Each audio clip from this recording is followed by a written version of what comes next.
Hello friends, welcome to my channel. জল্পনাই সত্যি হলো, রাজস্থান রয়্যালসে আবার ফিরলেন রাহুল দ্রাবিড়। তবে এবার মেন্টর নয়, কোচ হিসাবে। দ্রাবিড়ের সঙ্গে আনুষ্ঠানিক চুক্তির খবর শুক্রবার দুপুরে জানিয়েছে রাজস্থান। গোলাপি নীল জার্সি নিয়ে রাজস্থানের সিও জে ক্লাস ম্যাকরমের সঙ্গে দ্রাবিড়ের ছবিও পোস্ট করা হয়েছে।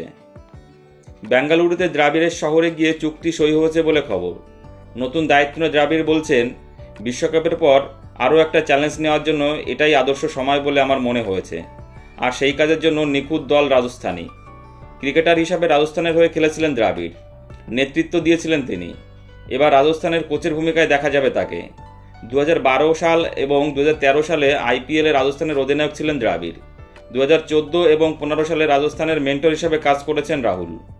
শোনা যাচ্ছে নিলামের আগে কোনো ক্রিকেটারকে ধরে রাখা হবে, সেই নিয়েও রাজস্থানের পক্ষ থেকে আলোচনা করা হয়েছে দ্রাবিড়ের সঙ্গে। রাজস্থানের অধিনায়ক এখন সঞ্জু স্যামসন। দ্রাবিড় অনূর্ধ্ব 19 দলের কোচ থাকার সময় থেকে সঞ্জুর সঙ্গে কাজ করেছেন। অনেক বছর ধরেই তারা একসঙ্গে কাজ করছেন।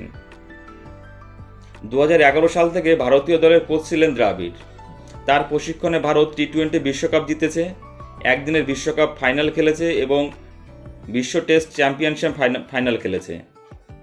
তার আগে অনূর্ধ্ব 19 দলকে বিশ্বকাপ জিতেছে দ্রাবিড়। কোচ হিসাবে যথেষ্ট অভিজ্ঞ ও সফল তিনি। দ্রাবিড়ের অভিজ্ঞতা কাজে লাগানোর ভাবনা ছিল কলকাতা নাইট রাইডার্সেরও। শোনা গিয়েছে মেন্টর গৌতম গম্ভীর ভারতীয় দলের দায়িত্ব নেওয়ায় দ্রাবিড়কে সেই জায়গায় আনা হতে পারে, যদিও কেকেআরের কোচ হিসাবে চন্দ্রকান্ত পণ্ডিতই রয়েছে এখন। রাজস্থান রয়্যালসের দায়িত্ব এতদিন ছিল কুমার সাঙ্গাকারার হাতে। 2021 সাল থেকে দলের ডিরেক্টর অফ ক্রিকেট পদে রয়েছেন তিনি। শোনা যাচ্ছে সেই দায়িত্ব ছেড়ে তিনি কলকাতা নাইট রাইডার্সে যোগ দিতে পারেন। 2008 সালের পরে আইপিএল জিততে পারেনি রাজস্থান।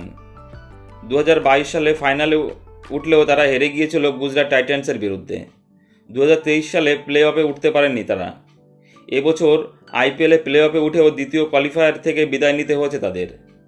আগামী বছর ভালো ফলের আশায় দ্রাবিড়ের হাতে দায়িত্ব দিতে চলেছেন রাজস্থান।